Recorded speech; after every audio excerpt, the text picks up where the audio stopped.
నెహెమ్యా గ్రంథం 9వ అధ్యాయం 1వ వచనం చూసినట్లయితే, ఈ నెల 24వ దినమందు ఇజ్రాయేలీలు ఉపవాసముండి గోనె బట్టలు కట్టుకుని తన తల మీద ధూళి పోసుకుని కూడి వచ్చిరి. ఇజ్రాయేలీలు అన్యజను అందరిలో నుండి ప్రత్యేకించబడిన వారే నిలవబడి తమ పితరుల పాపములను ఒప్పుకొనిరి. మరియు వారు ఒక జాము సేపు తామున్న చోటనే నిలవబడి తమ దేవుడైన యెహోవా ధర్మశాస్త్ర గ్రంథమును చదువుచూ వచ్చిరి. హల్లెలూయా. ఈ యొక్క వాక్యాలన్నింటినీ ఆల్రెడీ మనం నిన్న ధ్యానం చేసుకుంటూ వచ్చాను అనమాట. ఈ యొక్క మనం నెహెమ్యా గ్రంథం ఈ యొక్క 9వ అధ్యాయం చూసినట్లయితే, ఈ 9వ అధ్యాయం అంతా కూడా ఆధ్యాత్మిక ఉద్యమానికి సంబంధించినటువంటిదిగా మనం చూస్తూ ఉన్నాం. ఆధ్యాత్మిక ఉద్యమం అంటే ఏంటంటే, ప్రజలంతా కూడా ఏం చేస్తూ ఉన్నారు, అక్కడ బహిరంగంగా తమ యొక్క బలహీనతలను తమ యొక్క పాపాలను బహిరంగంగా ఒప్పుకుంటున్నారంట, చాటును కాదు. బైబిల్ కానీ సెలవిస్తూ ఉంది, అతిక్రమం దాచిపెట్టేవాడు వర్ధిల్లడు, వాటిని ఒప్పుకొని విడిచిపెట్టేవాడు కనికరం పొందును అని చెప్పి దేవుని వాక్యం సెలవిస్తూ ఉంది. కాబట్టి ఇక్కడ ఏం చేస్తున్నారంటే, వీళ్ళంతా కూడా బహిరంగంగా ఆధ్యాత్మిక ఉద్యమం ఎప్పుడు వస్తుందంటే, మనలో ఉన్నటువంటి చూడండి, ఒక వ్యక్తి ఎప్పుడు సంతోషిస్తాడో తనలో ఉన్నటువంటి ఆ వ్యాధి, బాధ, బలహీనత అంతా బయటకు పోయినప్పుడు, ఒక వ్యక్తి ఒక గాయంతో బాధపడుతున్నప్పుడు ఆ గాయం పిండబడి, ఆ గాయం కట్టబడి, ఆ గాయం మాయమైపోయినప్పుడు ఎంత ఉద్యమం వస్తుంది, ఆ వ్యక్తిలో ఎంత సంతోషం వస్తుంది, ఎంత ఆనందం వస్తుంది. ఆ వ్యక్తి ఆ గాయం ఉన్నంతసేపు ఏం చేస్తాడు, ఆ బెడ్ మీద పడుకొని ఉంటాడు, పాపం చాలా ఇబ్బంది పడుతూ ఉంటుంటారు. కానీ ఎప్పుడైతే గాయం తగ్గిందో సంతోషించి గొంతులు వేస్తాడు. అలాగే ఆధ్యాత్మిక ఉద్యమం అంటే ఏంటంటే, మనలో ఉన్నటువంటి అతిక్రమములను దాచిపెట్టకుండా వాటిని ఒప్పుకొని విడిచిపెట్టినప్పుడు మన ఆత్మలో ఒక విధమైనటువంటి సంతోషం వస్తుందన్నమాట. దానినే ఆధ్యాత్మిక ఉద్యమం అంటారన్నమాట. ఇక్కడ వీళ్ళు ఏం చేస్తూ ఉన్నారంటే, ఈ యొక్క 9వ అధ్యాయం చూసినట్లయితే దేవుని వాక్యాన్ని చదవడం, వినడం, విశ్వసించడం, విధేయత చూపించడం, ఇది చేస్తూ ఉన్నారన్నమాట. కాబట్టి వీటి వలన ఏమొస్తుందంటే, ఆధ్యాత్మిక ఉజ్జీవడం రావడం అన్నది దేవుని చిత్తమైనదన్నమాట. దేవునికి స్తోత్రం కలుగును గాక. వీళ్ళు ఎప్పుడైతే దేవుని సన్నిధికి వచ్చారో, ఆ దేవుని సన్నిధిలో ఏం చేస్తూ ఉన్నారంట, దేవుని వాక్యం చదవటం మొదలుపెట్టారంట, దేవుని వాక్యం వినడం మొదలుపెట్టారంట, విశ్వసించడం, విధేయత చూపించడం, ఈ అన్నిట్లు చేయడం వల్ల ఏమవుతుందంటే, ఆధ్యాత్మిక ఉజ్జీవనం రావడం, అది దేవుని చిత్తం అనమాట. దేవుని చిత్తం ఎలా ఉంటుందంటే, మనం ఎప్పుడు కూడా దేవుని వాక్యం చదవాలని, దేవుని వాక్యం వినాలని, విన్నటువంటి వాక్యాన్ని విశ్వసించాలని, ఆ విశ్వసించినటువంటి వాక్యం ద్వారా మనం విధేయత చూపించాలని చెప్పి, వీటన్నిటి వలన మనం ఆధ్యాత్మిక ఉద్యోగం తెచ్చుకోవాలన్నది దేవుని యొక్క ఉద్దేశం అనమాట. హల్లెలూయా, హల్లెలూయా. అప్పుడు ఎప్పుడైతే అటువంటిది అలా దేవుని చిత్తం జరిగిస్తారో, ఈ ప్రజలంతా కూడా ఏం చేస్తారంట, ఆ విరిగి నలిగినటువంటి హృదయంతో దేవుని వద్దకు వస్తారు. హల్లెలూయా. తమకు తామే తీర్పు తీర్చుకునేటువంటి స్థితికి వస్తారనమాట. దేవునికి స్తోత్రం కలుగును గాక. విరిగి నలిగినటువంటి హృదయంతో దేవుని వద్దకు వీళ్ళంతా కూడా మనం రావడం చూస్తూ ఉన్నాం. ఇక్కడ ఉన్నటువంటి ఈ ఇజ్రాయేల్ ప్రజలంతా కూడా విరిగినటువంటి నలిగినటువంటి మనసుతో దేవుని దగ్గరికి వచ్చి, దేవా మేము తప్పిదములు చేసి, మా పితరుల తప్పిదములు, మా తప్పిదములు క్షమించు దేవా అని చెప్పి ఒక ప్రాసెస్ ద్వారా ఒక దినమును ప్రతిష్ఠించుకున్నారు, ఒక దినం ఏర్పాటు చేసుకున్నారు, మరి దేవుని సన్నిధికి వస్తూ ఉన్నారు. ఇక్కడ గమనించదగ్గ విషయం ఏంటంటే, ఈ యొక్క నెహెమ్యా గ్రంథం ఈ 9వ అధ్యాయంలో మరి ఎజ్రా గారు చేసినటువంటి ప్రార్థన చాలా అర్థవంతమైనదిగా మనకి కనిపిస్తూ ఉంది.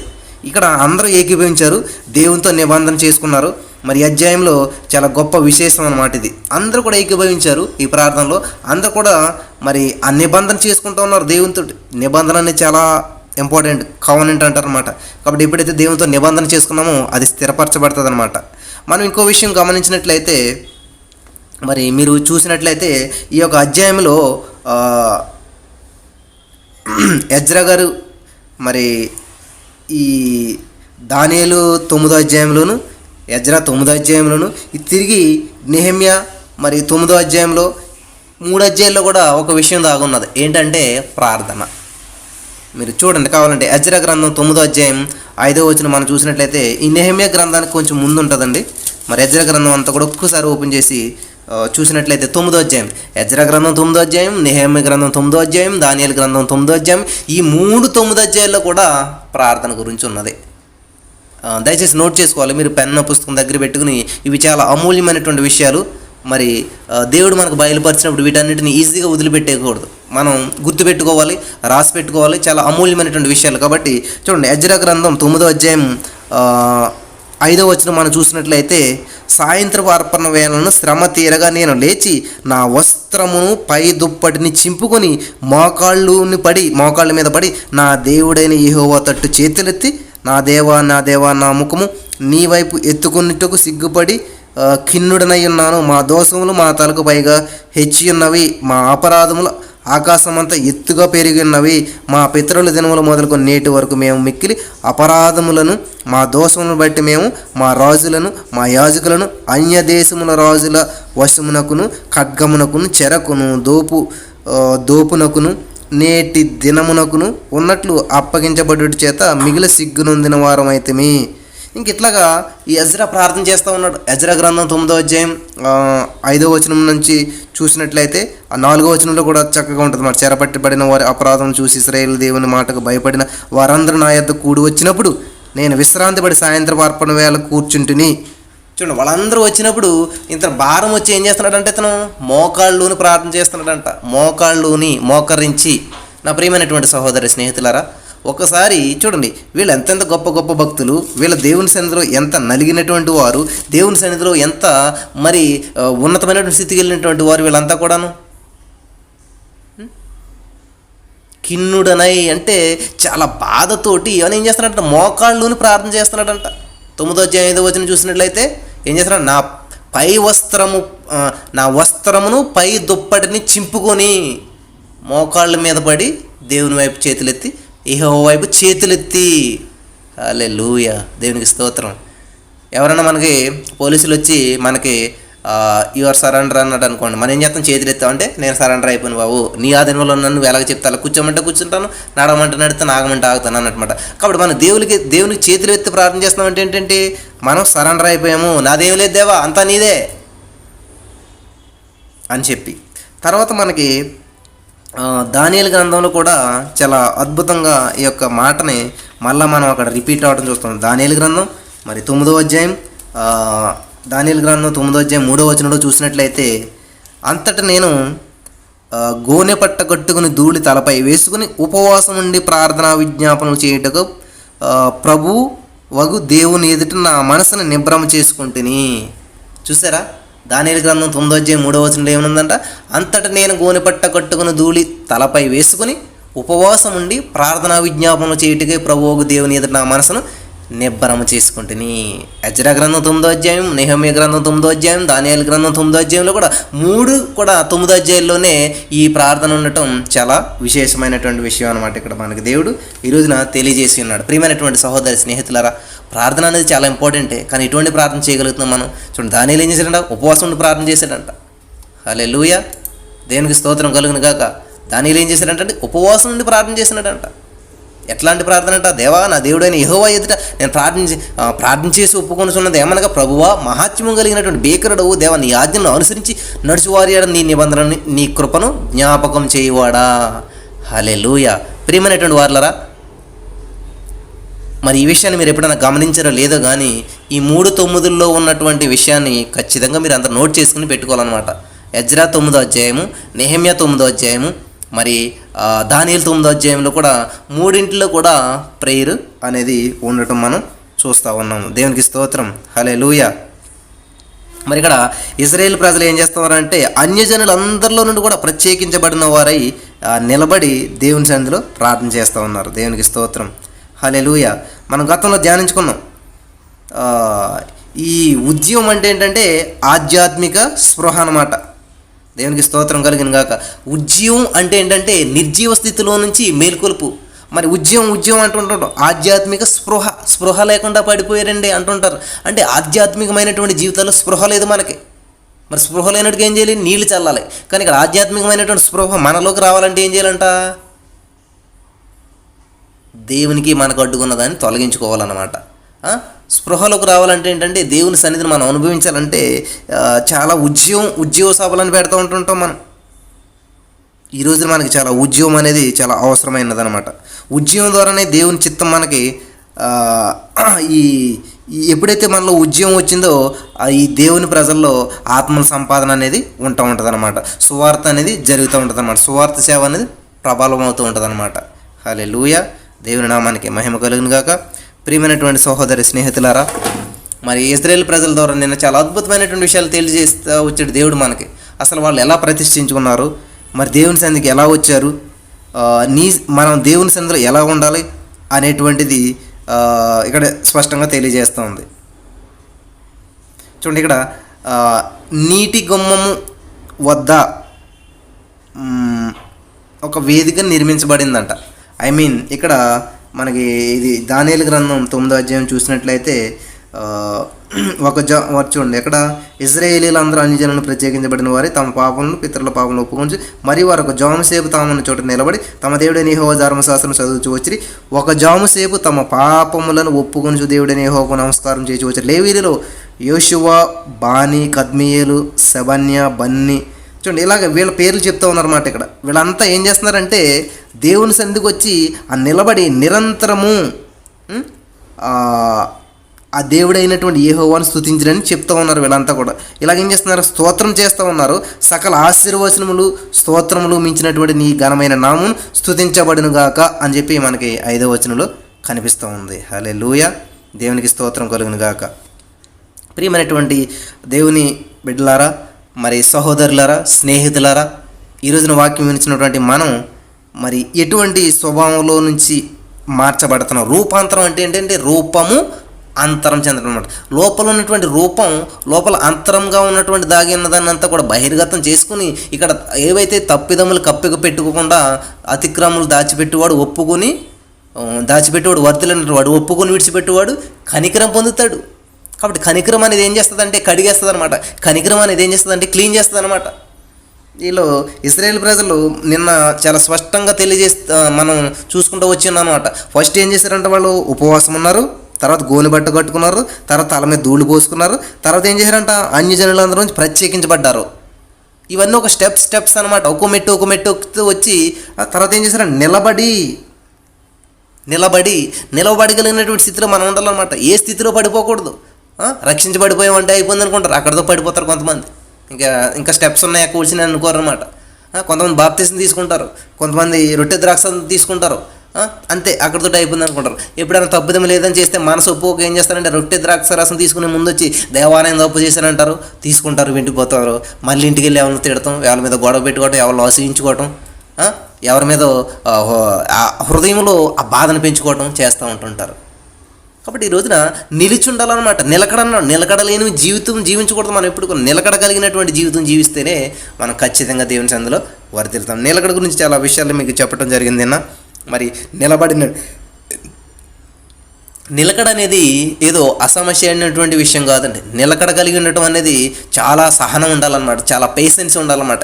ఈ రోజున సహనం కొదువైపోవటం వల్లే నిలకడలేనటువంటి జీవితాలు మనం జీవిస్తూ ఉన్నాం చాలామంది ఈ రోజున మనలో సహనం కోల్పోవడం వల్లే నిలకడను కోల్పోతూ ఉన్నాం అనమాట. కాబట్టి నిలకడ అనేది చాలా ఇంపార్టెంట్ అనమాట. నిలకడ ఎలా వస్తుందంటే సహనం అంటే ఏంటి, ఎంత ఉంటుంది, ఎలా ఉంటుందంటే సహనం సముద్రం కంటే పెద్దదంట.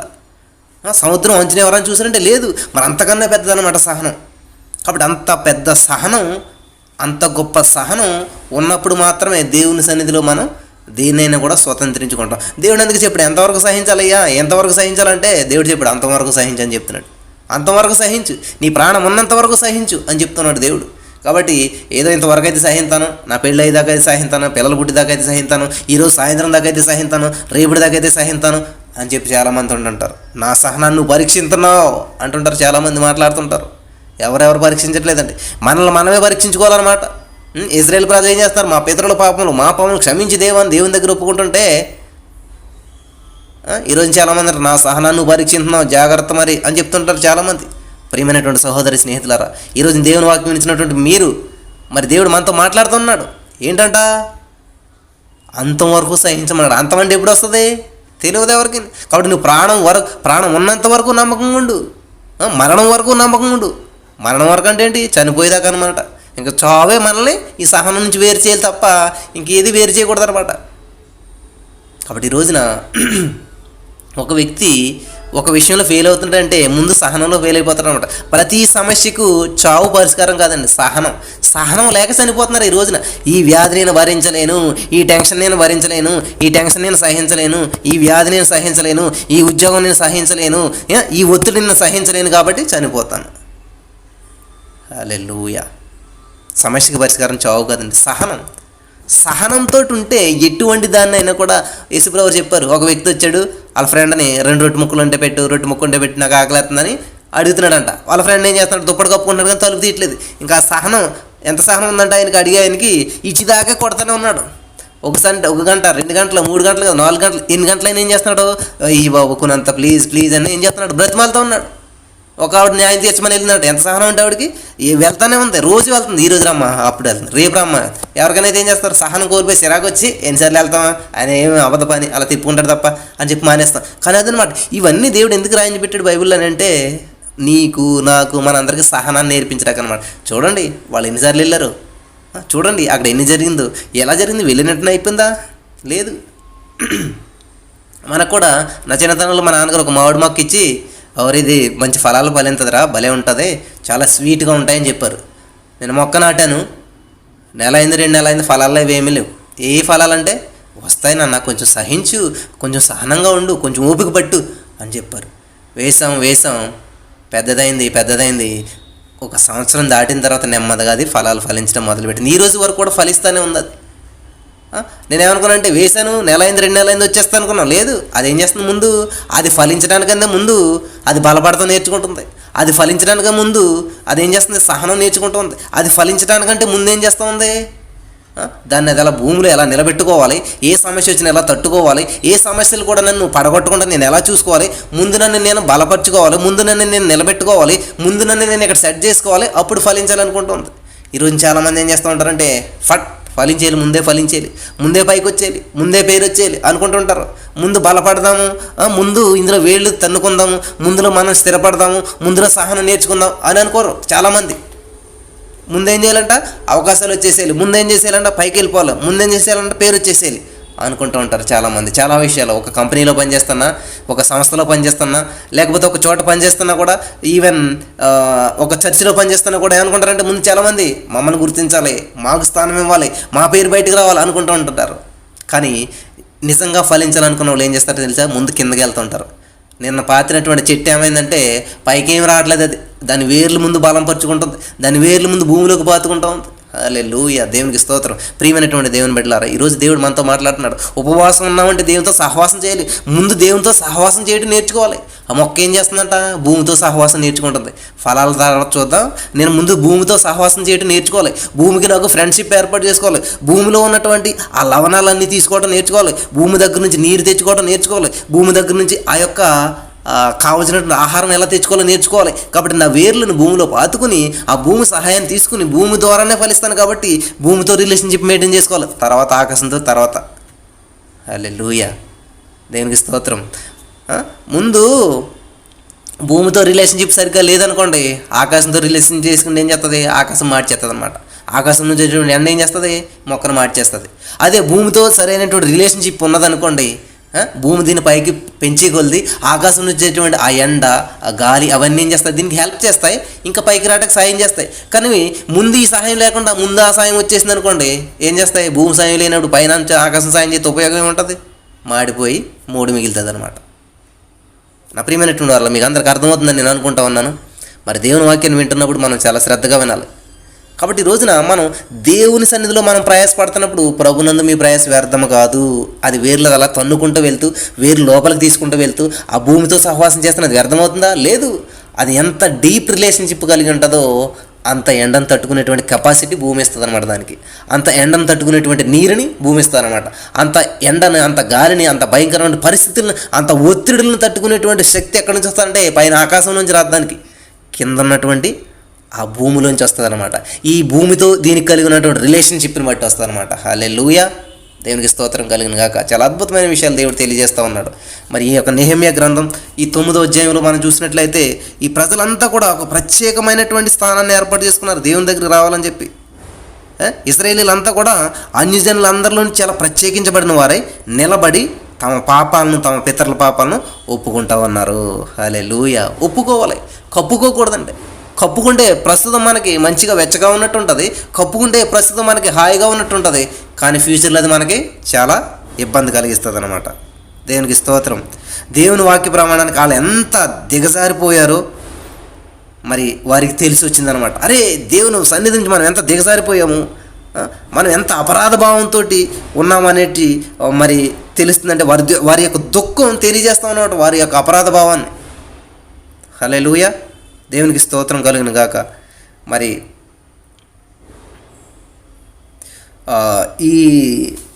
ఈ గ్రంథంలో చూసినట్లయితే మరి చాలా అద్భుతమైన విషయాలు మనకి ఇజ్రాయేల్ ప్రజల ద్వారా తెలియజేస్తూ ఉన్నది.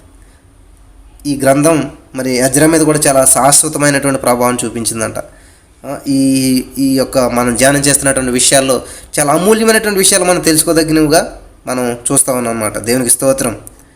మరి కాబట్టి దేవుని వాక్యం అనేది ఈ రోజున మనకు, మన సంఘాలకు చాలా అవసరం అనమాట.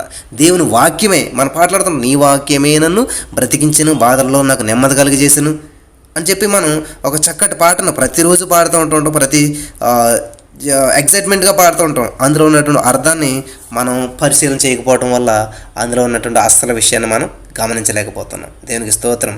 హల్లెలూయా. దేవునికి స్తోత్రం. ప్రియమైనటువంటి సహోదరి స్నేహితులారా, మరి ఇక్కడ ఇశ్రాయేలు ప్రజలు ఎంత బహిర్గతంగా మరి అన్ని జనుల్లోంచి అందరిలోంచి ప్రత్యేకించబడి తమ పాపాలను ఒప్పుకుంటూ, తమ పితరుల పాపాలను ఒప్పుకుంటూ, దేవునికి పరిచర్య చేస్తూ, దేవునికి తాను సబ్మిట్ చేసుకుంటూ, దేవుని సన్నిధిలో వాళ్ళు తగ్గించుకుంటూ చేస్తున్నటువంటి ఆ ప్రార్థనను బట్టి దేవుణ్ణి మహిమపరిచేటువంటి విధంగా వాళ్ళు ఉన్నారు. మరి ఈ రోజున మనం ఎన్ని వాక్యాలు చదువుతూ ఉంటాం, కనీసం ఒక వాక్యం అన్న గుర్తుంటుందా? ఎంతో పాటలు పాడుతుంటాం, ఒక పాట అన్న గుర్తుంటుందా? దేవుని సన్నిధిలో మనం ఎంతో నిష్ట కలిగినటువంటి ప్రజలుగా ఉండాలనుకుంటూ ఉంటుంటాం. కాబట్టి దేవునితో మన రిలేషన్షిప్ ఎలా ఉన్నది? హల్లెలూయా. చూడండి, వాళ్ళేం ఒక జాముసుకు తమను చోట నేను నిలబడి, మరి 9వ అధ్యాయం 3వ వచనం చూసినట్లయితే ధర్మశాస్త్ర గ్రంథం చదువుతూ వస్తూ ఉన్నారంట. మనం ఎంతసేపు చదవగలుగుతున్నాం? ఎన్ని నిమిషాలు బైబిల్ చదవగలుగుతున్నాం? ఎన్ని క్షణాలు మనం బైబిల్తో స్పెండ్ చేస్తూ ఉన్నాం? పైగా ఏం చేస్తున్నారంటే దేవుని అంతా వాళ్ళ పాపాలు ఒప్పుకుంటూ దేవునికి నమస్కారం చేస్తూ వస్తున్నారు. నమస్కారం అంటే ఆరాధించడం, మహిమపరచడం, దేవుని స్తుతించడం, దేవుని గణపరచడం. కాబట్టి మనకు అసలే ఒక జాము అంటే ఎంత సమయాన్ని దేవునికి ఇచ్చేస్తూ ఉన్నారు. వాళ్ళు ఉపవాసం ఉన్నారు, మరి గోని బట్టలు కట్టుకున్నారు, తమ పాపాలు ఒప్పుకున్నారు. ఈ ఆరాధన క్రమం ఇదంతా మొదలైందనమాట. అసలు ఆరాధించవలసినటువంటి క్రమ విధానం ఏంటంటే చూసారా, గోని బట్ట కట్టుకున్నారు, తమ పాపాలు ఒప్పుకున్నారు. అక్కడితో ప్రారంభమైందంట దేవుని యొక్క ఆరాధన క్రమం అయినది. దేవునికి స్తోత్రం కలిగిన గాక. ఈరోజున మరి మనం దేవుని ఆరాధించే విధానంలో ఒక క్రమ పద్ధతిలో మనం వెళ్ళగలుగుతున్నామా? పాపాలు ఒప్పుకోవడం అంటే ఏంటంటే ఉద్యమానికి ప్రారంభం అనమాట. ఎప్పుడైతే మనం పాపం ఒప్పుకున్నామో మనలో ఉద్యమం అనేది ప్రారంభమవుతుంది అనమాట. హల్లెలూయా. హల్లెలూయా. ఎప్పుడు కూడా దేవుని ఏం చేయాలంట? మన స్థాయికి తగ్గించకూడదంట. దేవునిగానే గుర్తించాలంట. చాలామంది ఏం చేస్తూ ఉంటారంటే దేవుణ్ణి మన స్థాయికి తగ్గించేస్తూ ఉంటారు. దయచేసి అటువంటి పరిస్థితులు మనం ఎప్పుడు ఉండకూడదు. దేవునిగానే గుర్తించాలంట. హల్లెలూయా. మనమైతే పాపం లేని వారు అని చెప్పుకుంటేనంట ఏం చేసినట్టు? మనల్ని మనమే మోసపుచ్చుకున్నట్టు. 1 యోహాను 1వ అధ్యాయం 8వ వచనంలో మరి ఈ యొక్క వాక్యం ఉందంట. మనం పాపం లేని వారు అని చెప్పుకుంటే మనమే మోసం పుచ్చుకుంటున్నట్టు అనమాట. కాబట్టి మనం దేవుని సన్నిధిలోకి వచ్చినప్పుడు అలా చేయకూడదు అనమాట. మనలో సత్యం ఉండదు అలా అంటేనే. అంటే ఇప్పుడు మన పాపం ఉన్నదని కాదు, కానీ ఎప్పుడైతే మనం అతిక్రమణలు చేస్తూ ఉంటామో వాటిని అన్నింటినీ ఒప్పుకొని విడిచిపెట్టేసేయాలంట. దేవునికి స్తోత్రం. మన పాపం మనం ఒప్పుకుంటే ఏమవుతుందంట? ఆయన నమ్మదగిన వాడు కనుక, నీతిమంతుడు కనుక 1 యోహాను 1వ అధ్యాయం 9వ వచనం అనమాట. ఆయన ఈసారి మన పాపం క్షమించి సమస్త దుర్నీతి నుండి మనల్ని పవిత్రులుగా చేస్తాడు. హల్లెలూయా. కాబట్టి మనం ఉపవాసం ఉన్నప్పుడు చేయవలసినటువంటి ప్రథమమైనటువంటిది ఏంటంటే దేవుని సన్నిధికి వచ్చి మనం క్లీన్ చేసుకోవాలి, కడిగేసుకోవాలి, దేవుడి దగ్గర ఒప్పేసుకోవాలన్నమాట. మనం ఇలాంటి బహిరంగంగా వాళ్ళు చాలా అద్భుతంగా వాళ్ళు ఒప్పుకుంటూ ఉన్నారు. హల్లెలూయా. కాబట్టి మనం ఏం చేస్తాడు? దేవుడు పవిత్రులుగా చేస్తాడు. మన యొక్క పాపాలను, మన అన్నిటికి దుర్నీతిని మనల్ని ఏం చేస్తాడు? పవిత్రులుగా చేస్తాడనమాట. దేవునికి స్తోత్రం. దేవుని వాక్యం మనం చదవగలిగేవారు వెంటనే తమ పాపాలను ఏం చేస్తారంట? చూడగలుగుతారంట. దేవుని వాక్యాన్ని ఎవరైతే చదువుతూ ఉంటారో వాళ్ళు ఏం చేస్తారంటే వెంటనే తమ పాపాలను చూసుకుంటూ ఉంటారనమాట. దేవుని ఒప్పుకుంటూ ఉంటారు. ఒప్పుకుంటే దేవుడు ఏం చేస్తూ ఉంటాడు? క్షమించేస్తూ ఉంటాడు. కాబట్టి వీళ్ళు ఏం చేస్తున్నారు? ఉపవాసం ఉన్నారు, భోజనం మానేసి కూర్చుని వాళ్ళ పనులు చేసుకుంటే హాయిగా తిరగట్లేదు. వాళ్ళు దేవుని ఎదుట ఏం చేస్తున్నారు? వాక్యం చదువుతూ తమ పాపాలను ఒప్పుకుంటున్నారు. ఒప్పుకుంటే దేవుడు ఏం చేస్తూ ఉన్నాడు? క్షమించేస్తూ ఉన్నాడు. హల్లెలూయా. క్షమించేటువంటి దేవుడు మన దేవుడు. కాబట్టి ఆ ప్రతి అతిక్రమలను, ప్రతి దోషములను, ప్రతి విధమైనటువంటి తప్పిదములను దేవుడు ఏం చేస్తున్నాడంట? క్షమించేస్తూ ఉన్నాడు. దేవునికి స్తోత్రం. యోహాను సువార్త 13వ అధ్యాయం 8వ వచనం చూసినట్లయితే దేవుడు మాట చెప్తున్నాడు, పేతురు నీ వెన్నడను నా పాదములు కడుగరాదని ఆయనతో నేను. పేతురు ఏమన్నాడంట? నీ వెన్నడు నా పాదములు కడుగరాదు. అందుకు యేసుప్రభువు ఏమన్నాడు తెలుసా? నేను నిన్ను కడగని ఎడల నాతో నీకు పాలు లేదు. నేను నిన్ను కడగని ఎడల నీకు పాలు లేదు అని చెప్తా ఉన్నాడు. కాబట్టి ఈ రోజున చాలామంది పిల్లలు ఏం చేస్తారంటే, అమ్మో మా అమ్మకి చెప్తే ఎక్కడ తిడుతుందో ఏమనుకుంటుందని చెప్పి కొన్ని మిస్టేక్ చేస్తూ ఉంటాం, మనకు చెప్పమన్నమాట. చెప్పకపోవడం వల్ల అలాగలాగా పెరిగి పెద్దదవుతుంటుంది. నిజంగా ఎప్పుడైతే మనం అతిక్రమణ చెప్తూ ఉంటామో అప్పుడు దేవుని సన్నిధిలో మనం పాలు భాగస్తులుగా ఉంటాం. యోహాను సువార్త 13:8 ప్రకారం, నేను నీ పాదాలు కడగకపోతే నీకు నాకు పాలు లేదన్నాడు. హల్లెలూయా, దేవునికి స్తోత్రం. కాబట్టి మనం ఆయనతో కూడా సహవాసం గలవారమని చెప్పుకొని, సరే దేవుని సన్నిధిలో మనం బాప్తిస్మం ముందు రక్షించబడ్డాం, ఆయనతో మనకు సహవాసం ఉంది అని చెప్పుకున్నాం. కానీ మనం ఏం చేస్తున్నాం? చీకట్లో నడుస్తున్నాం. అలా నడిస్తే మనం ఏం చేస్తున్నామంట? అబద్ధమాడుచు సత్యమును జరిగింపకుందుము. 1 యోహాను 1:6 ఉన్నటువంటి మాట ఇది. ఎప్పుడైతే మనం ఆయనతో సహవాసం చేస్తూ ఉన్నాం, యేసుక్రీస్తును నమ్మమేము, బాప్తిస్మం ముందు ఉపవాసాలు చేస్తాం, ప్రార్థన చేస్తాం చెప్పుకుంటూ మనం అసత్యంలో జీవిస్తూ చీకటిలో నడిచినడిల్లా 1 యోహాను 1:16 మనం అబద్ధమాడుచు సత్యమును జరిగింపకుందుము. వావ్, చూసారా? కాబట్టి వాక్యం ప్రకారం ఒకసారి మనం కడుక్కుంటున్నామా? మరి కడిగినటువంటి పంది తిరిగి మళ్ళీ బురదలో దొరికినట్టు మనం అటువంటి జీవితాలు జీవిస్తున్నామా? ఒక్కసారి మనం ఆలోచించేద్దాం. కాబట్టి ఉపవాసం అంటే ఏదో భోజనం మానేయటము, ఏదో ఉపవాసం అంటే ఒక ఆచారంగా మనం చేస్తున్నట్లయితే దేవుని సన్నిధిలో ఏ విధమైనటువంటి ఉపయోగం ఉండదన్నమాట. హల్లెలూయా. 1 యోహాను 1:7 చూసినట్లయితే, అయితే ఆయన వెలుగులోనున్న ప్రకారం మనము కూడా వెలుగులో నడిచిన ఎడల మనము అన్యోన్య సహవాసం గలవారయిందుము. భలే అన్యోన్యంగా ఉన్నారండి వీళ్ళు, వైఫ్ అండ్ హస్బెండ్ అంటే చక్కగా కలిసి మెలిసి ఆనందంగా సంతోషంగా ఉన్నారని. కాబట్టి దేవునితో మనం అన్యోన్య సహవాసం ఉన్నప్పుడు, మరి దేవునితో మనం సహవాసం చేస్తున్నప్పుడు చూడండి, మనకి వెలుగుతో చీకటికి ఏమి ఒత్తు, ఇంకో వచనం ఉంటుందండి, బెలియాలతో సంథింగ్ ఏదో ఒక ఉంటుంది, గుర్తు రావట్లేదు నాకు అది. అలాగే మనకి వెలుగుతో చీకటికి ఏమైనా పొత్తున్నదా? మరి అన్యోన్య సహవాసం కలిగిన వారే అన్నప్పుడు దేవునితోనూ, యేసుప్రభువుని తీసుకుని సినిమా హాల్కి వెళ్తాం, మనం యేసుప్రభువుని తీసుకుని మనం పబ్బులకి వెళ్తామా? యేసుప్రభువుని అంటే మన ఫ్రెండ్ కదా, మరి మన క్లోజ్ ఫ్రెండ్ కదా, అన్యోన్య సహవాసం కాబట్టి మనం ఎక్కడికి వెళ్తే అక్కడ కూడా ఆయన వస్తాడు కదా యేసుప్రభువు వారు. మరి మన యేసుప్రభువుతో అన్యోన్య సహవాసం కలిగినప్పుడు మనం ఉపవాసం చేసాం కాబట్టి, ఆయన మనలో నివసం చేస్తున్నాడు కాబట్టి, ఆయనతో మనకు గొప్ప అన్యోన్య సహవాసం కలిగింది కాబట్టి, యేసుప్రభువుని తీసుకుని మనం గొడవలకు వెళ్తామా? యేసుప్రభువుని తీసుకుని మనం తగులుకి వెళ్తామా? యేసుప్రభువుని తీసుకుని మనం డాన్సింగ్కి వెళ్తామా? యేసుప్రభువుని తీసుకుని ఒక్కసారి ఆలోచించేయండి. అన్యోన్య సహవాసం ఉంటుంది అనమాట. కాబట్టి మన ఫ్రెండ్ అంటే క్లోజ్ ఫ్రెండ్ కాబట్టి మనం ఎక్కడికి వెళ్తే అక్కడికి ఆయన వస్తుంటాడు, మనం పిలుస్తుంటాం, మన ప్రతి ఏం చేసినా కూడా ఆయన చెప్తూ ఉంటాం ఫ్రెండ్కి. ఇంట్లో తల్లిదండ్రులు చెప్పకపోయినా కూడా ఫ్రెండ్స్కి చెప్తూ ఉంటుంటారు. హల్లెలూయా. అర్థమవుతున్న వాళ్ళు అందరూ ఆమెను చెప్పండి అమ్మా. హల్లెలూయా, దేవునికి స్తోత్రం. మీరు అవిశ్వాసులతో జోడుగా ఉండకడి. కాబట్టి నువ్వు విశ్వాసగా జీవిస్తున్నావు, నువ్వు దేవుని సన్నిధిలో మరి చక్కటి అన్యోన్య సహవాసం కలిగినప్పుడు వెళ్ళి అవిశ్వాసంతో కూర్చుంటావా? అవిశ్వాసులు ఎవరంటే విశ్వాసం లేనటువంటి వారు. ఇది జరుగుతుంది అంటావా? ఇది అవుతుంది అంటావా? ఇది నిజమేనంటావా? దేవుడు స్వస్థపరుస్తాడా? దేవుడు ఉద్యోగం ఇస్తాడా? దేవుడు ప్రమోషన్ ఇస్తాడా? మా దగ్గర క్వాలిఫికేషన్ లేదు, మా దగ్గర టాలెంట్ లేదు, మా దగ్గర ఏమీ లేదు, ఆయన దేవుడు ఇస్తాడంటావా? ఇటువంటి అవిశ్వాసంతో ఉండేటువంటి వాళ్ళందరితో మనం సహవాసం చేస్తే, సిస్టర్ పొద్దున ఒక సిస్టర్ ఫోన్ చేశారు, చాలా డిప్రెషన్లో ఉన్నారంట. ఫోన్ చేసిన తర్వాత, ఇట్లా నాకు ఎవరు సాయం చేయలేదని నేను చాలా ఇబ్బందులు పడ్డాను, నేను చాలా నరిగిపోయినప్పుడు ఎవరు సాయం చేయరని చెప్పాను. అదేంటంటే అలాగంటారంటే, ఎవరైనా సాయం చేస్తే వాళ్ళు గొప్ప అంటారు, మీరు ఎవరు సాయం చేయకుండా చేస్తే మీరు దేవుని పాదాలు పట్టుకుంటారు. కాబట్టి దేవునికి దగ్గరగా ఉండాలంటే ఎవరిని సాయం చేయకుండా చేస్తాడు దేవుడు మనకి. యోబుకి ఎంతోమంది మిత్రులు ఉన్నారు, ఎవరు సాయం చేయట్లేదు, ఇంకా బాధ పెడతా ఉన్నారు. అందుకబట్టి ఆయన హృదయం నలిగి బాగా ఏం చేశాడు, దేవుని వైపు చూడగలిగాడు. కాబట్టి ఈ లోకంలో మనకి ఎవరు సాయం చేయట్లేదంటే దేవుడు అట్లా చేస్తున్నాడు. ఎందుకంటే దేవుని మీద మనం ఆధారపడాలని చెప్పి, దేవునికి మనం దగ్గరగా ఉండాలని చెప్పి, దేవుని స్తుతించాలి, దేవుని కనపరచాలి. ఎవరు సాయం చేయలేదండి, దేవుడే నన్ను లేపాడు, దేవుడే గొప్పవాడండి. అది దేవుని ఉద్దేశం అన్నమాట. కాబట్టి దేవుడినే మహింపరచాలి, దేవునికి దగ్గరగా ఉండాలనేటువంటి ఉద్దేశంతో ఈ లోకంలో మనకి ఏ విధమైనటువంటి సహాయం లేకుండా దేవుడు చేస్తూ ఉంటాడు. ఈరోజు నాకు మనుషులు సాయం చేయట్లేదండి, నా భర్త నాకు సాయం చేయట్లేదండి, నా తోడుకోవడం నాకు సాయం చేయట్లేదండి, నా అత్తమామలు నాకు సాయం చేయట్లేదు, నా కుటుంబంలో ఎవరు నాకు సాయం చేయట్లేదు, నన్ను ఆదరించట్లేదు, నన్ను మరి బలపరచట్లేదు, నాతో ఉండట్లేదని నువ్వు అంటున్నట్లయితే ఖచ్చితంగా నువ్వు దేవుని చిత్తంలో ఉన్నట్లు అనమాట. ఎందుకంటే మనం దేవునికి దగ్గరగా ఉండాలంటే ఈ ఆధారాలను తీస్తారనమాట. ఆధారం నీవేనయ్యా నా ప్రభువా, ఆధారం నీవేనయ్యా, కష్టాలు కలిగిన కన్నీరు తుడిచిన. దినకరణ గారు చాలా అద్భుతంగా పాడారు పాట. ఆధారం నీవేనయ్యా. ఏ దారం? ఆకాశంలో గాలిపటం మిగులుతుంది, దానికి ఉన్న ఆధారం ఎవరికి కనపడదు, చిన్న దారం ఉంటుంది అన్నమాట. ఆ దారం ఏమాత్రం తెగినా దాని అడ్రస్ గల్లంత అయిపోద్ది అనమాట. కాబట్టి ఈ రోజున మనం అనేక మందికి చాలా ఉన్నతంగాను గొప్పగాను లేకపోతే ఏదో విధంగా కనిపిస్తూ ఉంటుంటాం, కానీ మనకున్న ఆధారం ఏంటంట? యేసు. కాబట్టి ఆయన మీద మనం ఆధారపడాలని చెప్పేసి ఈ లోకంలో ఉన్న ప్రతి దారాలన్నీ తెంపేస్తారనమాట దేవుడు. ఈ దారాలన్నీ లేకుండా చేస్తారనమాట. అప్పుడు ఆయన గొప్పవాడని నువ్వు తెలుసుకున్నప్పుడు ఈ ప్రతీది వచ్చి నిన్ను ఆశ్రయిస్తావు అనమాట. నువ్వు వాళ్ళ మీద ఆధారపడవు కానీ నిన్ను వాళ్ళు ఆశ్రయించే విధంగా దేవుడు చేస్తాడనమాట. కాబట్టి మన బంధువులను దూరంగా చేసేడు దేవుడు, ఎవరిని దగ్గరికి రానకుండా చేయడు. అది ఉద్దేశం కాదు. అందరినీ కలిసి ఉండేలా చేస్తాడు. కుటుంబం అంటే దేవునికి చాలా ఇష్టం. కానీ మనం దేవునిలో బలపడాలి, దేవుని మీద ఆధారపడాలని చెప్పి ఇటువంటి విషయాలు మన జీవితంలో జరుగుతూ ఉంటాయి అన్నమాట. హల్లెలూయా, దేవునికి స్తోత్రం.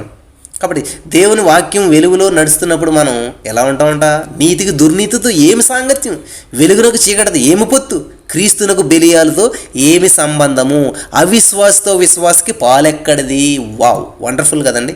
2 కొరింథీ పత్రిక 6వ అధ్యాయంలో చూసినట్లయితే మరి ఈ యొక్క చక్కటి వచనాలు కనిపిస్తూ ఉన్నాయి. 6వ అధ్యాయం 14వ వచనంలో, 15వ వచనంలో. హల్లెలూయా, దేవునికి స్తోత్రం కలుగును గాక. దేవుని ఆలయమునకు విగ్రహములతో ఏమి పొందిక, మనము జీవం గల దేవుని ఆలయమైనాం, అందుకు దేవుడు ఇలాగూ సెలవిస్తాం. మనం దేవుని జీవం గల ఆలయమైనప్పుడు నిర్జీవ క్రియలు మనలో ఎందుకు ఉంటున్నాయి? నిర్జీవమైనటువంటి స్థితిలో మనం ఎందుకు ఉంటున్నాము? హల్లెలూయా. దేవుని వాక్యం వెలుగులో నడిచిన ఎడల మనం ఏం చేస్తామంట? మన యొక్క లోపాలు మనకి తేటగా కనిపిస్తాయి. అందువలన మనకి పశ్చాత్తాపం అనేది వస్తుందంట. హల్లెలూయా, దేవునికి స్తోత్రం కలుగును గాక. హల్లెలూయా. ఉద్యమం రావాలంటే మనకి ఇక్కడ 3 చాలా ప్రాముఖ్యమైనటువంటి విషయాలు మనకి ఇక్కడ కనిపిస్తూ ఉన్నాయన్నమాట. సూత్రాలు చాలా గమనించదగ్గ విషయాలు అన్నమాట. మొట్టమొదటి ఏంటంట? పశ్చాత్తాపం ఉండాలంట. ప్రతి వ్యక్తిలో ఏముండాలంట? పశ్చాత్తాపం ఉండాలంట. కాబట్టి మనం దేవుని సన్నిధిలో ఉజ్జీవించబడాలి బ్రదరు, మేము మంచిగా ఉండాలి, బలపడాలి అంటుంటారు. పశ్చాత్తాపం ఉంటుందా మనలో? చేసినటువంటి రిపెంటెన్స్, చేసినటువంటి తప్పును సరిదిద్దుకోవడం అన్నాడు. తప్పును సరిదిద్దుకోవడం అంటే మోకరించి కన్నీళ్ళు కార్చి ప్రార్థన చేసేయటము, ఎలుగెత్తి ఇచ్చేయటం అని కాదండి, చేసిన తప్పును తెలుసుకోవడం అనమాట.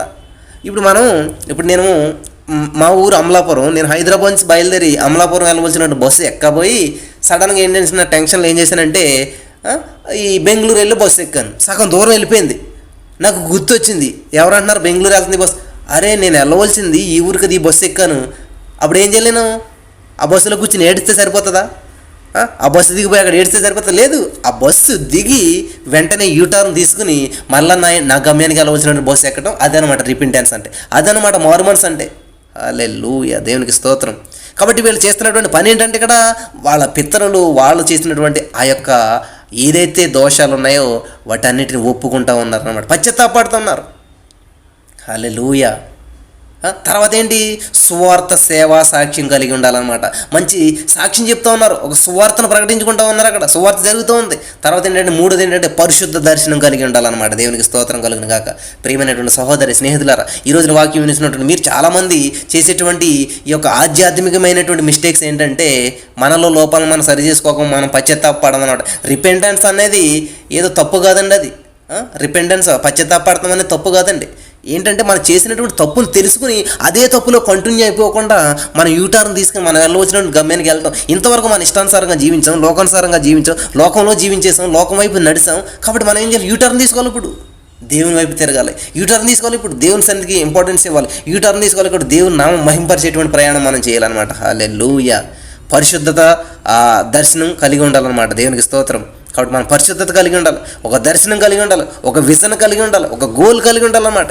ఇటువంటి జీవితాన్ని జీవించాలి. ఇశ్రాయేలు ప్రజలందరూ సమావేశంగా సమకూడారు, దేవుని బ్రతిమాలుకుంటా ఉన్నారు, దేవుని సన్నిధికి వచ్చారు. దేవుని సన్నిధిలో వాళ్ళ యొక్క పశ్చాత్తాపాన్ని వ్యక్తం చేస్తున్నారు. మేము ఎంతో తప్పు చేసాం, మేము ఎంతో అతిక్రమణలు చేసాం, మా దోషంలో, మా పితరుల దోషంలో అన్నీ కూడా నీకు మాకు అడ్డుగా వచ్చినాయి దేవా, దయచేసి క్షమించు, మాకు ఒక పరిశుద్ధ దర్శనం కలిగి ఉండాలని చెప్పి దేవుని సన్నిధిలో వాళ్ళు ఒప్పుకుంటూ ఉన్నారనమాట. హల్లెలూయా, హల్లెలూయా. కాబట్టి కొన్ని పాపాలు ఏంటంటే దేవుని ఎదుట ఖచ్చితంగా ఒప్పుకోవాల్సి వస్తుందన్నమాట. కొన్ని పాపాలు అయితే బహిరంగంగా మనం ఒప్పుకోవటం అనేది ఒక ప్రజా ఉద్యమం అనమాట. బహిరంగంగా ఒప్పుకుంటున్నారు. ఈ బహిరంగంగా పాపాలు ఒప్పుకోవడం అనేది ఒక ప్రజల్లో వచ్చినటువంటి ఒక ఉద్యమం అనమాట, ఒక ఉద్యమం. హల్లెలూయా. ఈ రోజున అటువంటి ఉద్యమం రావాలి. మనలో అందరం కూడా బహిరంగంగా అందరం కలిసి మన యొక్క అతిక్రమణ దోషంను ఒప్పుకుంటాం జరగాలన్నమాట. ఇది ఎప్పుడు జరగాలంటే ఎల్లప్పుడూ జరగాలి. ఏదో ఒక్కరోజు ఒక్కసారి ఒక్క టైంలో కాదు, ఎప్పుడు జరగవలసినటువంటి ఒక బహిరంగ ప్రజా ఉద్యమం అనమాట. దేవునికి స్తోత్రం కలుగును గాక. అటువంటి ఉద్యమంలో మనందరం పాలు పంచుకుందామా? అటువంటి ఉద్యమంలో మనందరం కలిసి మరి అటువంటి ఉద్యమాన్ని మనం చేద్దామా? హల్లెలూయా, దేవునికి స్తోత్రం. దేవుని నామానికి మహిమ కలుగును గాక. సువార్త సేవా సాక్ష్యం కలిగి ఉండాలి. మరి ఇటువంటి ప్రజా ఉద్యమం ఉండాలన్నమాట. దేవుని సన్నిధిలో మనం పాపాలను ఒప్పుకునేటువంటిది. హల్లెలూయా, దేవునికి స్తోత్రం. పాపములు దేవుని ఎదురు ఒప్పుకున్నప్పుడు ఏం చేస్తాడంటే దేవుడు సింపుల్ క్షమింతాడు. ప్రభు ఏం చేస్తాడు? క్షమింతాడు. పాపములు ఒప్పుకున్నప్పుడు మాత్రమే ఉద్యమం వస్తుంది. కాబట్టి లోపల మన పాపాలు మనం పెట్టుకుని ఉద్యమం రావాలి, బలపడాలి, దేవుళ్ళు ఒక స్టెప్ పైకి ఎక్కాలి, దేవుళ్ళు ముందుకు వెళ్ళిపోవాలి అనుకుంటూ ఉంటాం. పాపాలు ఒప్పుకోకపోతే ఏ విధమైనటువంటి ఉద్యమం మనలో రాదనమాట. కాబట్టి పాత నిబంధనలు చూసినట్లయితే ఏలియా గొప్ప ఉద్యమానికి కారకుడంట. హల్లెలూయా. పాత నిబంధన కాలంలో ఏలియా గొప్ప ఉద్యమానికి కారకుడు అనమాట. కాబట్టి దేవుడు మనకు పెట్టినటువంటి ఈ నిబంధనలు అన్నింటినీ ఏం చేయాలంట? మనం నెరవేర్చినప్పుడు మాత్రమే మనలో ఉద్యోగం వస్తుంది. ఒక నిబంధన పెట్టాడు దేవుడు, నిన్ను వల్ల నీ పొరుగువాన్ని ప్రేమించు, నీ శత్రువుని ప్రేమించు. ఇటువంటి నిబంధనలన్నీ పాటించినప్పుడు, దేవుని వాక్యం విన్నటువంటి వాక్యాన్ని అనుసరిస్తున్నప్పుడు, దేవుని వాక్యాన్ని మనం మన సన్నిధిలో, దేవుని సన్నిధిలో మనం ఉన్నప్పుడు, ఆ వాక్యాన్ని వింటూ ఉన్నప్పుడు, వా వండర్ఫుల్, గుడ్, ప్రైజ్ గాడ్, హల్లెలూయా, ఆమెన్ అని చెప్పి అక్కడ వదిలేసి వెళ్ళిపోకూడదని దాన్ని ఏం చేయాలి? హృదయం అనేటువంటి పలక మీద రాసుకోవాలన్నమాట. ఆ పలకని చాలా జాగ్రత్తగా పెట్టుకోవాలి, ఎవరు చెరిపేయకూడదు దాన్ని. హల్లెలూయా, దేవునికి స్తోత్రం. ఇక్కడ మనకు చూసినట్టయితే లేవీలో యోషువ, బాని, కద్మియేలు, మరి నెహెమ్యా 9:4లో సెబన్య, బున్ని,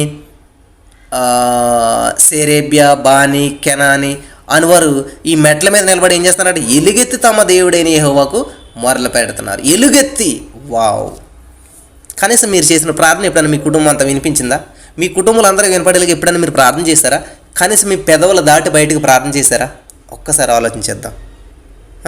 మనం బూతులు తిడితే మాత్రం ఊరంతా వినపడతాయి, మనం కేకలేస్తే మాత్రం ఊరంతా కూడా వినపడతాయి. కానీ అసలు ఎప్పుడైనా దేవుని సన్నిధిలో ఎలుగెత్తి ప్రార్థించేటువంటి అనుభవం మనలో ఉన్నదా? కనీసం పక్క వాళ్ళకి వినిపించేలాగా మనం ప్రార్థన చేస్తూ ఉన్నామా? కానీ వీళ్ళు ఏం చేస్తున్నట్టు వెలుగెత్తి ప్రార్థన చేస్తూ ఉన్నారు. హల్లెలూయా. ఎలాగంట? 9:5 నిరంతరము మీకు దేవుడైన యెహోవాను స్తుతించుడని చెప్పి ఎలాగ స్తోత్రం చేసిరి? సకల ఆశీర్వచన స్తోత్రములకు మించిన నీ ఘనమైన నామం స్తుతించబడును గాక. దేవుని స్తుతించాలి, ముందు మనం దేవుని గణపరచాలి, దేవుని ఆరాధించాలి, దేవుని మహింపరచాలి. స్తుతించబడును గాక. హల్లెలూయా, స్తుతించబడును గాక. కాబట్టి దేవుని మనం స్తుతించగలుగుతున్నామా? నీవే అద్వితీయుడైనటువంటి యెహోవా, నీవే ఆకాశమును మహాకాశమును వాటి సైన్యమును భూమిని దానిలో ఉండునది అంతటిని. ఏంటండి? అంతటిని. హల్లెలూయా, దేవునికి స్తోత్రం కలుగును గాక. మరి నిజంగా దేవుడు ఎంత గొప్పవాడంటే ఆయన చేసేటువంటి అద్భుతమైనటువంటి కార్యాలు మన జీవితంలో ఎనలేనివి అన్నమాట. వాళ్ళు అంత అద్భుతంగా ప్రార్థించగలుగుతున్నారంటే కారణం మరి ఏంటంటారు? వాళ్ళకి దేవుని మీద ఉన్నటువంటి ఆసక్తి ఎంత ఉన్నతంగా ఉన్నది. హల్లెలూయా, దేవునికి స్తోత్రం. నా ప్రియమైనటువంటి సహోదరి స్నేహితులారా, నీవే అద్వితీయుడైన యెహోవా, నీవే ఆకాశమును మహాకాశమును సృజించావు, సముద్రంలో వాటిలో ఉండినది అంతటినీ సృజించి వాటన్నిటినీ కాపాడువాడు. సృజించి వదిలిపెట్టేయట్లేదండి. ఈరోజు మనం ఏం చేస్తూ ఉంటామంటే జస్ట్ ఒక మొక్క వేస్తాం, అంత వదిలేస్తాం. అది మొక్క వేసాక దాన్ని పెంచాలంటే ఏం చేయాలి? దానికి వాటరింగ్ చేయాలి. ఇదంతా చేస్తేనే అది మంచిగా ఎదుగుతుంది అనమాట. ప్రదర్శన కోసం సాక్ష్యం ఇస్తే అది సాక్ష్యం కాదండి. ప్రదర్శన కోసం కాదు ఇక్కడ చేసేది, దేవుడు మహిమార్థంగా ఉండాలి తప్ప మనం ఏదో ప్రదర్శించుకోవడానికి చేసేది కాదనమాట. ప్రదర్శన కోసం సాక్ష్యం ఇస్తే అది సాక్ష్యమే కానే కదనమాట. కానీ వీళ్ళు ఏం చేస్తున్నారు? దేవుని స్తుతిస్తూ దేవుని నామ మహిమార్థంగా చేస్తున్నటువంటి ఒక అద్భుతమైనటువంటి ఆశ్చర్యకరమైనటువంటి ఒక విషయాన్ని మనం నేర్చుకుంటూ ఉన్నాం. కాబట్టి వీళ్ళు ఉపవాసం చేస్తున్నప్పుడు అసలు ఏ విధంగా ప్రవర్తిస్తూ ఉన్నారు? 9:5 చూసినట్లయితే మరి నిరంతరం మీకు దేవుడైన యెహోవాను స్తుతించుడని చెప్పి ఇలాగ స్తోత్రం చేసిరి. సకల ఆశీర్వచన స్తోత్రములను మించిన నీ ఘనమైన నామం స్తుతించబడును గాక. స్తుతించబడును గాక. దేవుడు ఏమై ఉన్నాడో దానిని బట్టి మనం ఆయనకు స్తుతి స్తోత్రం అర్పించాలంట. దేవుడు ఏమై ఉన్నాడో స్తుతించేటప్పుడు ఎప్పుడు కూడా ముందు ఏం చేయాలంటే దేవుడు ఏమై ఉన్నాడో తెలియజేయాలంట. అప్పుడు దేవుణ్ణి స్తుతించాలి. 6వ చూసినట్లయితే సముద్రంలో వాటిలో ఉండినది అంతటిని సృజించి వాటిని అన్నింటిని కాపాడు. ఆకాశ సైన్యం అంతా నీకే నమస్కారం. ఆకాశంలో ఉన్న సైన్యం అంతా కూడా దేవునికి నమస్కారం చేస్తుందంటండి. హల్లెలూయా, దేవునికి స్తోత్రం. దేవా యెహోవా అబ్రహామును ఏర్పరచుకుని కల్దీలు ఊరు అను స్థలమును నుండి ఇతరులకు అతని రప్పించి అతనికి అబ్రహామును పేరు పెట్టినవాడు నీవే. ఇదండి ఉపవాసం ఉన్నప్పుడు అసలు మనం ఎప్పుడైనా దేవునికి ఇటువంటి కార్యక్రమాలు చేయగలుగుతున్నామా? ఈ విధంగా దేవుని స్తుతించుతున్నామా? ఈ విధంగా దేవుడు ఏమన్నాడో చెప్పి దేవుని మహింపరచగలుగుతున్నామా మనం? హల్లెలూయా, దేవునికి స్తోత్రం కలుగును గాక.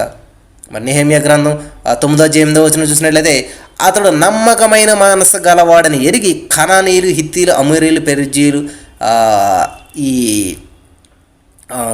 కనానీయులు, హిత్తీలు, అమోరీలు, పెరిజ్జీలు, యెబూసీయులు, మరి గిర్గాసీయులు అనువారి దేశమును అతని సంతతి వారికి ఇచ్చిన అతనితో నిబంధన చేసినవాడు నీవే. కాబట్టి దేవుడు ఏం చేశాడని మనం ఎప్పుడైనా గుర్తు చేసుకుంటున్నావా? దేవా, నా జీవితంలో ఎన్నో అద్భుతాలు చేసావు, అది గుర్తు తెచ్చుకోం మనం. కానీ ఈరోజున మనకి ఏదన్నా చిన్న కష్టం వచ్చినా, బాధ వచ్చినా, ఏంటి ప్రభా ఇలా చేసావు, ఎందుకు ప్రభా నన్ను ఎలా చేసావు అంటుంటాం. 9వ వచనం చూడండి, 9వ వచనం, నీవు నీతిమంతుడు అయ్యుండి నీ మాట చెప్పున జరిగించితివి. వావ్, నీవు నీతిమంతుడు అయ్యుండి నీ మాట చెప్పున జరిగించితివి. ఐగుప్తులో మా పితరులు పొందినటువంటి శ్రమను నీవు చూసితివి. ఎర్ర సముద్రం వద్ద వారి మొరను నీవు వింటివి. హల్లెలూయా, దేవునికి స్తోత్రం. హల్లెలూయా. 10వ వచనంతో ఆప్ చేద్దాం ఈరోజు మనం. ఫరోయు అతని దాసులందరూ, అతని దేశపు జనులందరూ వారి ఎడల బహు గర్వంగా ప్రవర్తించిరని నీకు తెలియగా ఏం చేశాడంటే దేవుడు, ఫరో అతని దాసులంతా కూడా వీరందరి ఎడల బహుగా గర్వంగా ప్రవర్తించడానికి దేవుడు తెలియక ఏం చేయడంటే, నీవు వారి ఎదుట సూచక క్రియలను, మహత్కార్యమును చూపించితివి. అలాగను చేయడం వలన నీవు ఈ దినమందునున్నట్టుగా ప్రసిద్ధి నొందితివి. హల్లెలూయా. నా ప్రియమైనటువంటి సహోదరి స్నేహితులారా, ఈరోజున మన జీవితాల్లో దేవుడు అద్భుత కార్యాలు, ఆశ్చర్యకార్యాలు చేస్తూ ఉన్నాడంటే కారణం ఏంటంటే, ఆయన ప్రసిద్ధి పొందాలని, ఆయన నామం హెచ్చించబడాలని, ఆయనని గణపరచాలని, ఆయన యొక్క నామం ఉన్నతంగా ఉండాలని చెప్పేసేటువంటి ఉద్దేశంతో దేవుడు అద్భుతాలు చేస్తూ ఉన్నాడు. కాబట్టి దేవుడు చేసినటువంటి అద్భుతాలను బట్టి మనం దేవుని మహింపరచగలుగుతున్నామా, దేవుని స్తుతించగలుగుతున్నామా?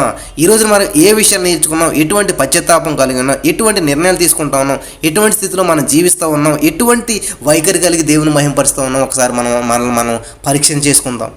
హల్లెలూయా. చాలా అద్భుతమైన విషయాలు దేవుడు మనకు తెలియజేశాడండి ఈ రోజున.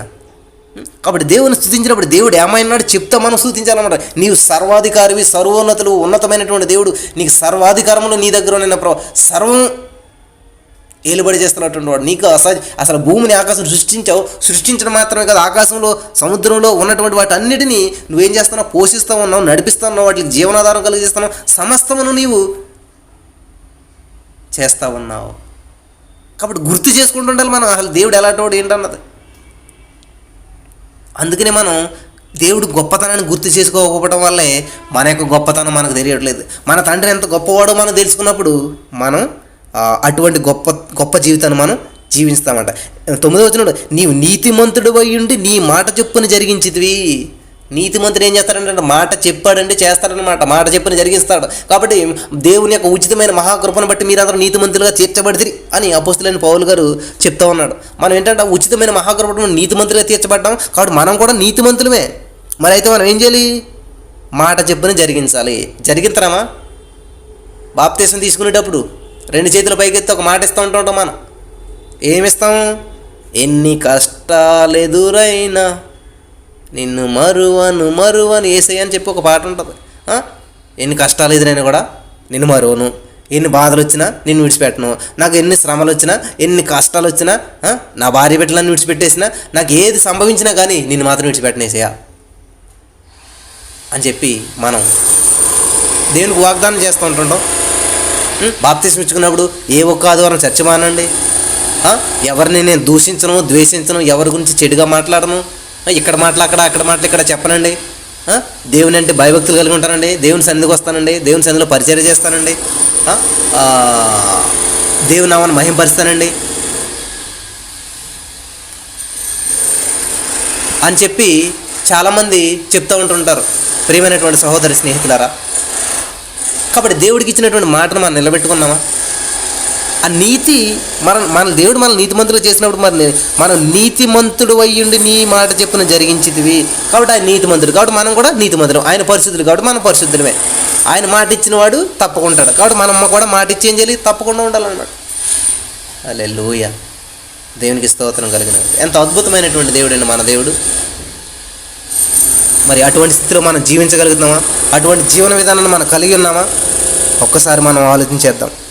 చూసేటంటే దేవుడు ఐగుప్తులో మా పితరులు పొందిన శ్రమను నీవు చూచితివి, ఎర్ర సముద్రం వద్ద వారి మొర నీవు వింటివి. కాబట్టి ఎర్ర సముద్రం లాంటి బలమైనటువంటి సమస్యలు నేను నిలబడి చేస్తూ ఉన్నాయా? నీకు ఉన్నటువంటి సమస్యలు ఒక ఎర్ర సముద్రంలో నీ ఎదురుగా నిలబడ్డాయా? అయితే దేవుడు చూస్తూ ఉన్నాడంట. ఏం చేస్తాడంట దేవుడు?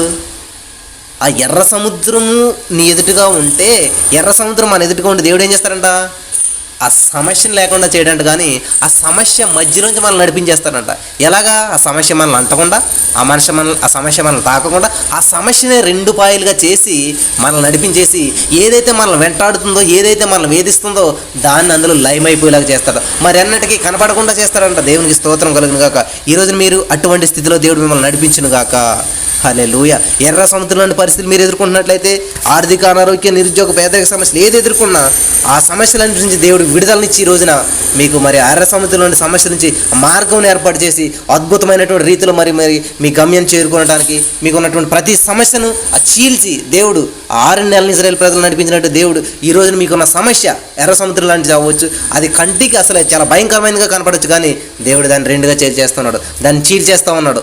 దాని మధ్యలో 6 నెలలు నడిచి వెళ్తాం. ఆ సముద్రం మధ్యలో 6 నెలలు అన్నది అసంభవం, కానీ దేవుడు మనకున్నటువంటి అనారోగ్యాన్ని ప్రతి దానిని కూడా అది బాగవ్వదనొచ్చు, ఆ ఉద్యోగం రాదనొచ్చు, ఆ సమస్య తీరదనొచ్చు, కానీ దేవుడు దాని గుండానే మనకు ఆరోగ్యంతో నడిచేలా చేస్తూ ఉన్నాడు. దాని గుండానే ఆనందంగా నడిచి వెళ్ళేలా చేస్తూ ఉన్నాడు. దాని గుండానే సంతోషంగా జీవితాన్ని గడిపే విధానాన్ని దేవుడు చేస్తూ ఉన్నాడు. మరి వాక్యం నమ్మిన వాళ్ళందరూ, రిసీవ్ చేసుకున్న వాళ్ళందరూ ఆమెను చెప్దాం. దేవుడి మాటల ద్వారా మిమ్మల్ని అందరినీ దీవించును గాక. ఆమెన్. స్తోత్రం దేవా. చాలా అద్భుతమైన విషయాలు మాతో మాట్లాడావు. ఏ సమస్య గుండా అయితే మేము వెళ్తున్నామో ఆ సమస్యలోనే మాకు మార్గాన్ని సిద్ధపడి చేస్తానని సెలవిచ్చావు. ఇశ్రాయేలు ప్రజలు నా ప్రభావ వారి యొక్క అతిక్రమాలు దాచిపెట్టకుండా ఒప్పుకొని విడిచిపెట్టినప్పుడు వారి యొక్క జీవితాలు గొప్ప అద్భుతాలు చేసావు, ఆశ్చర్యకార్యాలు చేసావు. ఆ రోజున వారు చేసినటువంటి కార్యాలను ఈరోజు మేము ధ్యానించుకుంటూ ఉన్నాం. ఈరోజు ఎంతమంది ఈ వాక్యం విన్నారు వారందరూ హృదయాలతో మాట్లాడవు, వారందరిని బలపరిచి స్థిరపరచమని, నీ వాక్యం ద్వారా నీ కృపచేత నడిపించమని, విన్న వాక్యం వ్యర్థంగా అక్కడ 30, 60, 100 100 ఫలింపచేయమని యేసు నామమున ప్రార్థించి పొందుకునే నామ పరమ తండ్రి. ఆమేన్.